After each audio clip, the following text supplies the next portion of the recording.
الحمد لله نحمده ونستعينه ونستغفره ونؤمن به ونتوكل عليه ونعوذ بالله من شرور أنفسنا ومن سيئات أعمالنا من يهده الله فلا مضل له ومن يضلله فلا هادي له وأشهد أن لا إله إلا الله وحده لا شريك له وأشهد أن سيدنا ومولانا محمدا عبده ورسوله قال الله تعالى في القرآن المجيد والفرقان الحميد يا أيها الذين آمنوا كتب عليكم الصيام كما كتب على الذين من قبلكم لعلكم تتقون قال الله تعالى شهر رمضان الذي أنزل فيه القرآن هدى للناس صدق الله العظيم وصدق رسوله النبي الكريم ونحن على ذلك من الشاهدين والشاكرين والحمد لله رب العالمين. رمضان المبارک کا مہینہ ہے. اب اللہ تعالیٰ قرآن پاک میں فرماتا ہے کہ شہر رمضان الذی انزل فیہ القرآن، یہ وہ مہینہ ہے کہ اس میں اللہ رب العزت نے قرآن نازل کیا.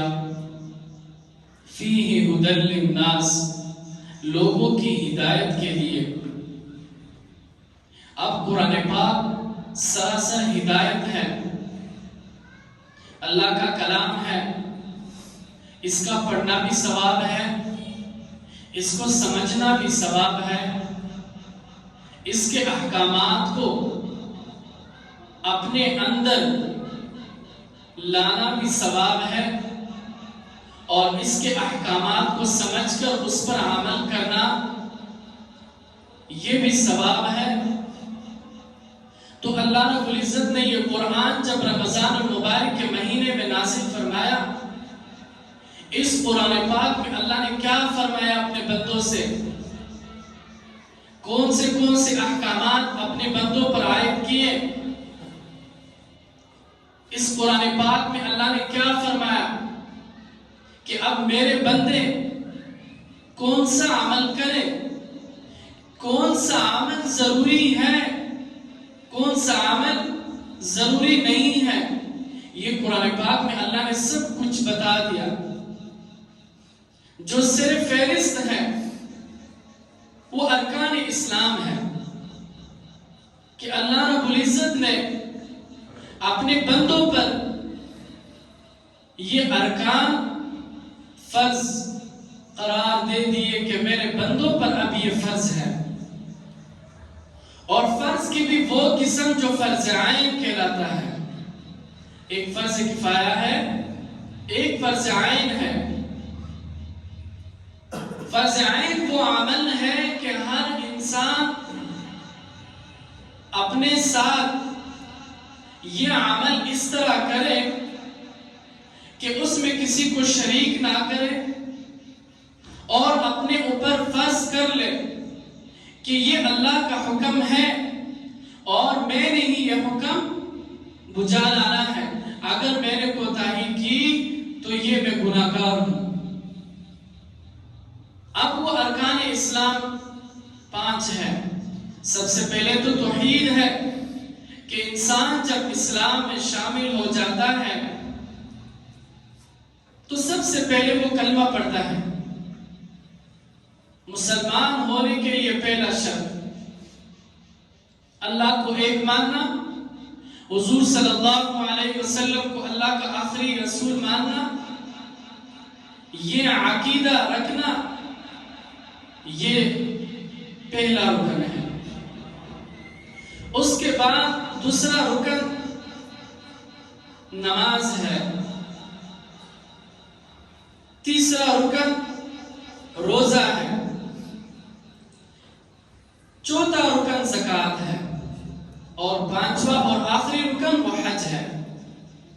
اب ایک انسان اسلام میں داخل ہوتا ہے تو اس پر فرض عین ہے کہ وہ کلمہ پڑھے، اللہ کو ایک مان لے، اللہ کے رسول کو آخری رسول مان لے، اس کے احکامات کو ماننا یہ پہلا فرض ہے کہ جب اللہ کی اطاعت ہوگی تو اس کے ساتھ رسول کی بھی اطاعت ہوگی۔ وَأَطِيعُوا اللَّهَ وَأَطِيعُوا الرَّسُولَ، یہ فرمایا کہ اے میرے رسول اپنے میرے بندوں سے کہہ دیجئے کہ جب آپ میری اطاعت کریں گے تو اس کے ساتھ ساتھ میرے رسول کی بھی اطاعت کریں گے، یعنی یہ دونوں لازم اور ملزوم ہیں۔ یعنی کچھ شخص کہتا ہے میں اللہ کی اطاعت کرتا ہوں لیکن اللہ کے رسول کی اطاعت نہیں کرتا، وہ شخص مومن نہیں ہے۔ وہ شخص اس وقت تک مومن نہیں ہو سکتا جب اللہ اور اللہ کے رسول یعنی ان دونوں پر ایمان کے ساتھ اس پر عمل بھی کرے۔ تو دوسرا رکن نماز ہے، اس کے بعد روزہ ہے۔ اللہ تعالیٰ نے ان سب اعمال کو جس کو مقدم کیا وہ نماز ہے کہ ہر انسان دن میں 5 مرتبہ حاضری لگائے گا ضرور، یہ فرض عین عبادت ہے، اسے کسی صورت نہیں چھوڑ سکتے، نہ کسی صورت میں اجازت ہے کہ آپ اس عبادت کو چھوڑیں گے تو اس کے عذابات حضور صلی اللہ علیہ وسلم نے بتا دیے کہ ایک نماز چھوڑنے پر اتنا گناہ ہے، اتنے سال آپ جہنم میں رہیں گے، اور قبر میں جاؤ گے تو سب سے پہلے پوچھا جائے گا اگر نماز اچھی نکلی، نماز کی عبادت ٹھیک تھی تو باقی عبادات بھی آسان ہو جائیں گے۔ وہ اس لیے آسان ہوتے ہیں کہ جب انسان نماز کا پابند ہوتا ہے تو گناہوں سے بچا رہتا ہے، جب نماز کا پابند ہوتا ہے تو وہ ضرور اپنے اعمال کا خیال رکھتا ہے، اپنے آپ کا احتساب کرتا ہے۔ لیکن جو شخص نماز کا ہی پابند نہیں، وہ دین کو کیا سمجھتا ہے، وہ دین کو کیسے سمجھے گا؟ انہیں پتہ ہی نہیں ہے کہ دین کیا ہے۔ دین کی لذت تو اس شخص کو حاصل ہوتی ہے جو نماز کا پابند ہے، اللہ کے قریب ہے۔ ایک شخص کو زور زبردستی نماز پہ کھڑا کر دیا جائے، وہ کھڑا تو ہو جائے گا لیکن پڑھے گا کیا؟ اور اگر پڑھے گا تو وہ تقویٰ کیسے حاصل کرے؟ وہ خشوع و خضوع سے نہیں پڑھے گا، اسے پتہ ہی نہیں چلے گا کہ اب میں کھڑا ہوں اللہ کے سامنے لیکن میرا دل، میرے خیالات اب اللہ کے سامنے نہیں ہیں۔ تو نماز ایک بہت بڑی عبادت ہے۔ اس کے بعد اللہ رب العزت نے تیسرا ارکان میں سے جو تیسرا رکن ہے وہ روزہ ہے۔ اب اللہ رب العزت نے پورے سال میں ایک مرتبہ، یعنی سال کی 11 مہینے کھاؤ پیو کچھ بھی منع نہیں ہے، لیکن جیسے ہی رمضان المبارک کا مہینہ آئے تو آپ کے لیے ایک ایسا مقدار، ایک ایسا لیمٹ رکھا کہ اس وقت سے اس وقت آپ کو کھانے کی اجازت ہے، اور اس وقت سے اس وقت میں آپ نہ کچھ کھا سکتے ہیں نہ کچھ پی سکتے ہیں، بس یہ اللہ کا حکم ہے۔ اس میں اللہ کی حکمت ہے۔ اب کچھ شخص کہتا ہے کہ نماز فرض ہے لیکن یہ معلوم نہیں کہ فجر، ظہر، عصر، مغرب، عشاء میں اتنا فرق کیوں ہے؟ کوئی نماز تعداد کے لحاظ سے کم ہے، کوئی نماز تعداد کے لحاظ سے زیادہ ہے۔ اب یہ نماز جو فرض عبادت ہے اللہ نے کتنی فرض کی؟ فجر میں 2 رکعت، ظہر میں 4 رکعت، عصر میں 4 رکعت، مغرب میں 3 اور عشاء میں قدر کے ساتھ یہ اللہ تعالیٰ نے انسانوں پر فرض کیا ہے۔ اس کے ساتھ جو ہم سنتیں پڑھتے ہیں یہ حضور صلی اللہ علیہ وسلم کی سنتیں ہیں، سنت مؤکدہ ہیں۔ اب یہ جو اس کی مقدار اتنی بتائی جاتی ہیں، اس میں اللہ کی حکمت ہے۔ اب اللہ نے جو عبادت جہاں تک فرض کی ہے وہیں تک کرنا، اس سے اللہ خوش ہوتے ہیں۔ اب یہ نہیں کہ رمضان المبارک کا مہینہ ہے، میں روزوں کا پابند بن چکا ہوں، روزے رکھتا ہوں، اس میں عبادت بھی کرتا ہوں، لیکن سحری اپنی مرضی کے مطابق کرتا ہوں۔ افطار کا وقت ہوتا ہے تو میں اللہ دعائیں قبول کرتا ہے، میں دعاؤں میں لگ جاتا ہوں جب میری مرضی ہو، کیونکہ اللہ سے خوش ہوں گے۔ اگر 10 منٹ لیٹ ہو جائے تو کون سا ایسا مسئلہ ہے؟ لیکن اللہ رب العزت اس بندے سے خوش نہیں ہوتے، بلکہ اگر خوش ہوتے ہیں تو اس شخص سے جو اس افطار میں وقت کا پابند ہے، کہ جیسے ہی وقت داخل ہوا، اذانوں کی آواز سنی، فوراً ہی اس نے افطار کر لی، یہ شخص اللہ کو محبوب ترین شخص ہے۔ اس شخص کو 2 خوشیاں ملنے والی ہیں۔ ایک تو افطار کی خوشی ہے جو اب اللہ رب العزت نے اسے عطا کر دی، ایک خوشی وہ ہے کہ جو اللہ اس کو عطا کریں گے، کیونکہ روزے کا بدلہ تو اللہ ہے۔ یہ بدلہ اسے بتایا نہیں گیا کہ روزہ کا کتنا ثواب ہے، اس کا ثواب بتایا کہ اللہ رب العزت نے فرمایا میں خود ہوں۔ یعنی دین وہ ہماری مرضی کے مطابق کرنے کا نام نہیں ہے، بلکہ دین اس چیز کا نام ہے کہ اللہ کے احکامات کو اسی طرح کرنا جس طرح نازل ہوا ہے، جس طرح حضور صلی اللہ علیہ وسلم نے بتایا ہے، اسی طرح ان اعمال کو کرنا اسی طرح فرض کیا گیا ہے۔ اس میں نہ آپ آگے بڑھ سکتے ہیں، نہ کم کر سکتے ہیں، نہ زیادہ کر سکتے ہیں۔ اب کوئی شخص کہتا ہے کہ ظہر کی 4 رکعتیں فرض ہیں، لیکن مجھے اللہ سے بہت محبت ہے، میں 10 پڑھنا چاہتا ہوں۔ یہ شخص اللہ کے حکم کو نہیں مانتا، اس کو محبت نہیں کہا جاتا، بلکہ یہ اپنی طرف سے ایک دین قائم کر رہا ہے جو کہ سراسر کفر ہے۔ تو اسی لیے یہ عبادات جو ہمیں بتائے گئے ہیں، نماز اس لیے کہ اللہ رب العزت اپنے بندوں کو اپنے قریب کرنا چاہتا ہے کہ دن میں 5 مرتبہ میرے قریب آؤ۔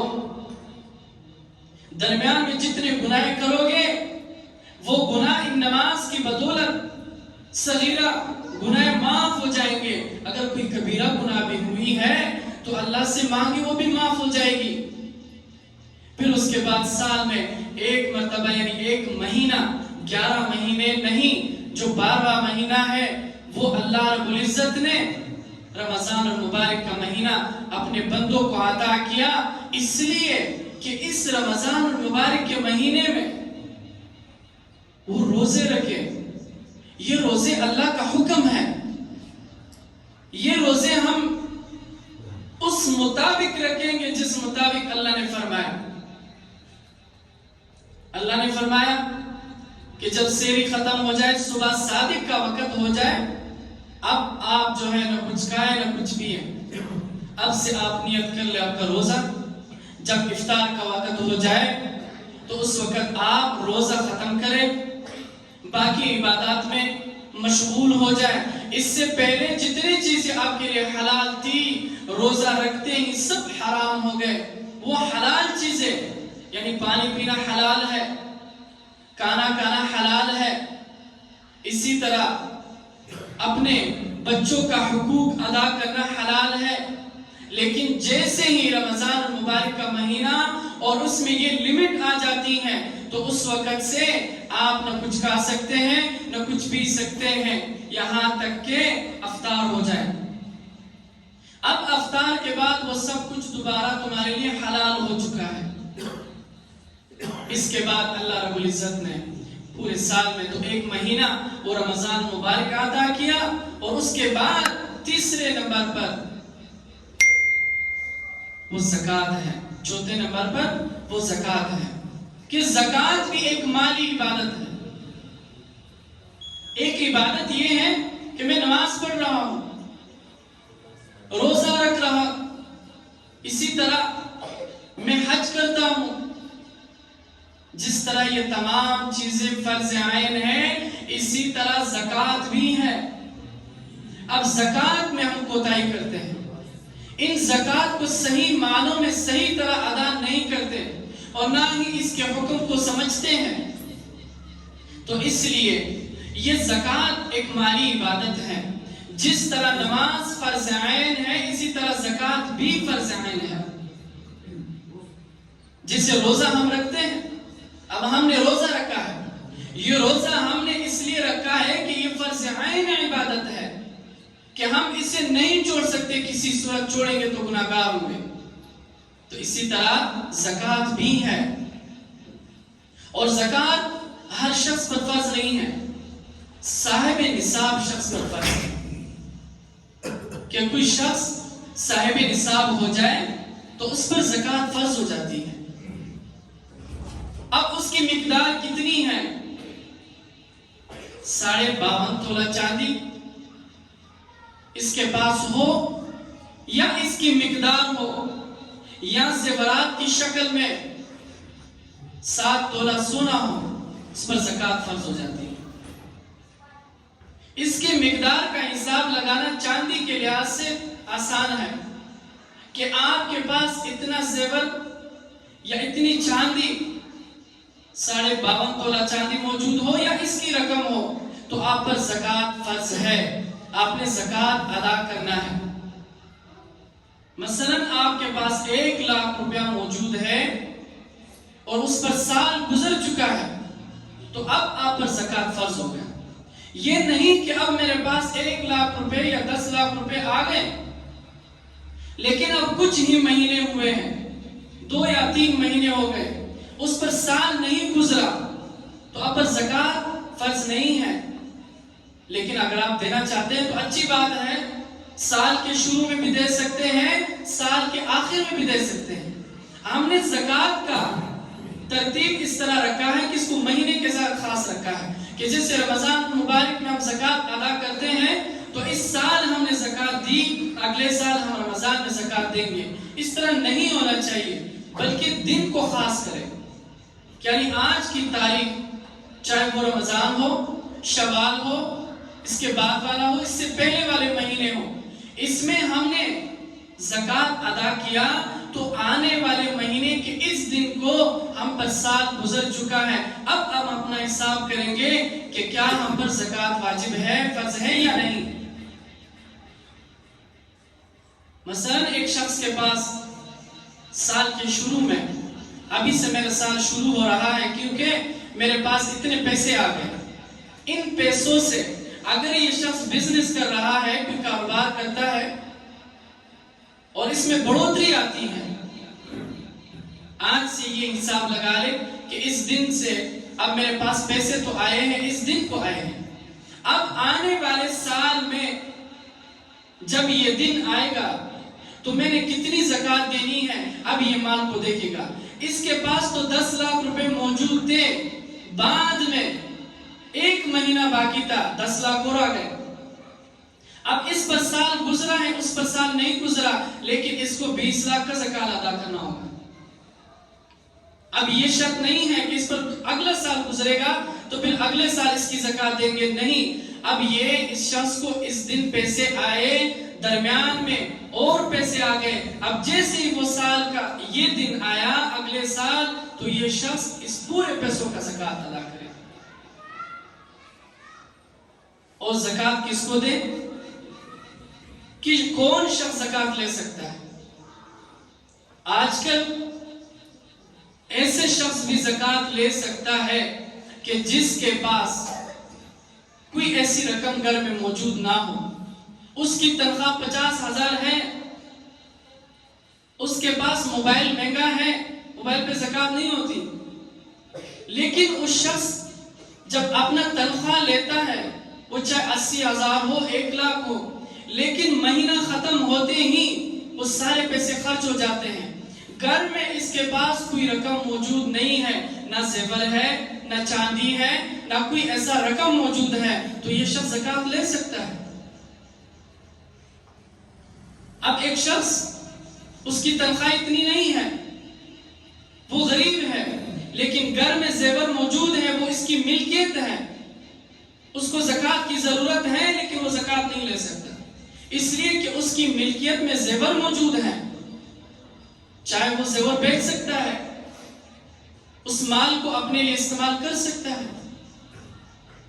اب ایک شخص ہے، وہ 50,000 تنخواہ لیتا ہے، گھر بھی اس کا اپنا ہے، اس کے بچے زیادہ ہیں، اس کا خرچہ زیادہ ہے، لیکن وہ مہینہ پورا ہوتے ہی وہ پیسے اس کے پاس باقی نہیں رہتے، اور عید کا موقع ہے، وہ شخص پریشان ہے کہ اب پیسے تو ہیں، لیکن وہ گھر کے بچوں کا پیٹ بھرے سے یا ہم کوئی اور اضافی چیزیں لے لیں، تو اس شخص کو آپ زکات دے سکتے ہیں۔ اور آپ زکات دیں گے، سب سے زیادہ ثواب، ایک تو صدقہ جاریہ ہے، ایک ثواب زیادہ ہے۔ وہ دو ایسے لوگ ہیں جنہیں آپ زکات دیں گے تو بہت زیادہ ثواب ملے گا۔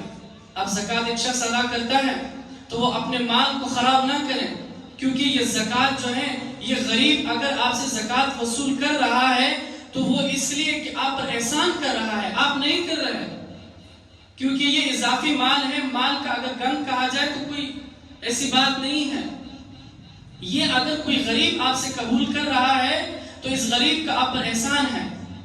یہ نہ کہیں کہ آپ کسی غریب کو زکات دیتے ہیں اور اسے کہتے ہیں کہ اب میرے لیے دعا کریں، اپنے اعمال کو خراب نہ کریں، اس زکات کو خراب نہ کریں، بلکہ آپ چپکے سے زکات دیں اور اس کا شکریہ ادا کریں کہ آپ نے میرا زکات مجھ سے قبول کیا، اللہ آپ کو اجر دے۔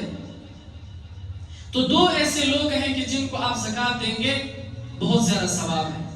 ایک ہے دینی مدارس میں جو غریب طلبہ پڑھتے ہیں، ایک تو یہ مساجد میں جو پڑھتے ہیں، جو فیس ادا کرتے ہیں، ان پہ نہیں ہوتی، وہ طلبہ جو دن رات مدرسے میں رہ کر کھانا پینا مدرسے کی طرف سے ہو، کتابیں اسی طرح جتنے ان کی ضروریات کی اشیاء ہے وہ مدرسے کی طرف سے ہو، ان مدارس کو زکات دیں گے۔ اس میں دو فائدے ہیں، ایک تو آپ کا زکات ادا ہوگی، اور دوسری بات یہ ہے کہ اس سے اگر یہ اسلامی کتب خریدیں گے، بعد میں اس سے علم حاصل کریں گے، صدقہ جاریہ بھی بنا۔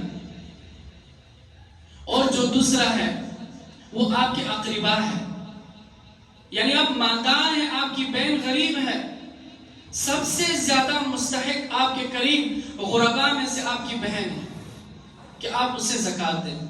بھائی آپ کا غریب ہے، اسے بھی آپ زکات دے سکتے ہیں، باپ کو نہیں دے سکتے، یعنی آپ سے اوپر والوں کو اور آپ سے نیچے والوں کو زکات نہیں دے سکتے، اطراف میں دے سکتے ہیں، بہن ہے، بھائی ہیں، اس میں آگے جتنے بھی آگے جاؤ گے، جتنی نسلیں آتی ہیں سب کو دے سکتے ہیں۔ باپ کو اس لیے نہیں دے سکتے کہ آپ بھی باپ کے ہو، کیونکہ زکات میں ملکیت شرط ہے۔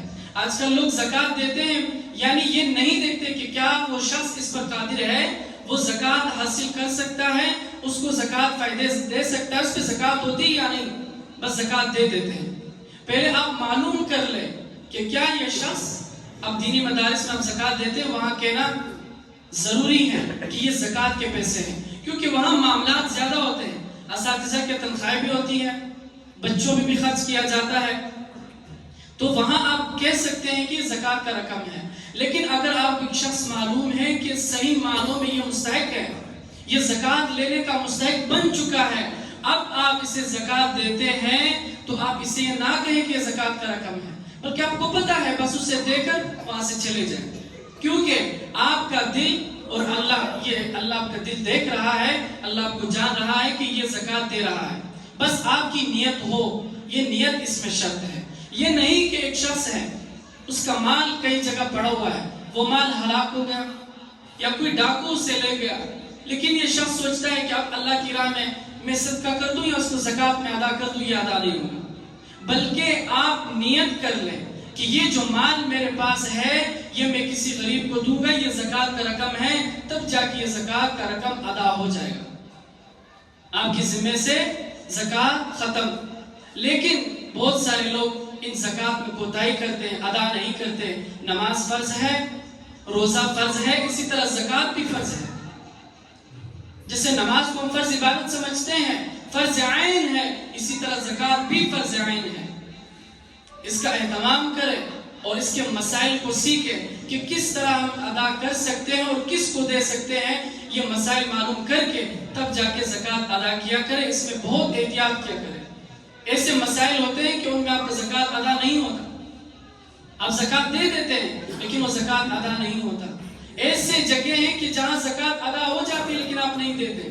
تو اس میں احتیاط کرنی چاہیے. تو آپ فرمائیں کہ اللہ تعالیٰ ہمیں ان باتوں پر عمل کرنے کی توفیق عطا فرمائے. وما علینا الا البلاغ.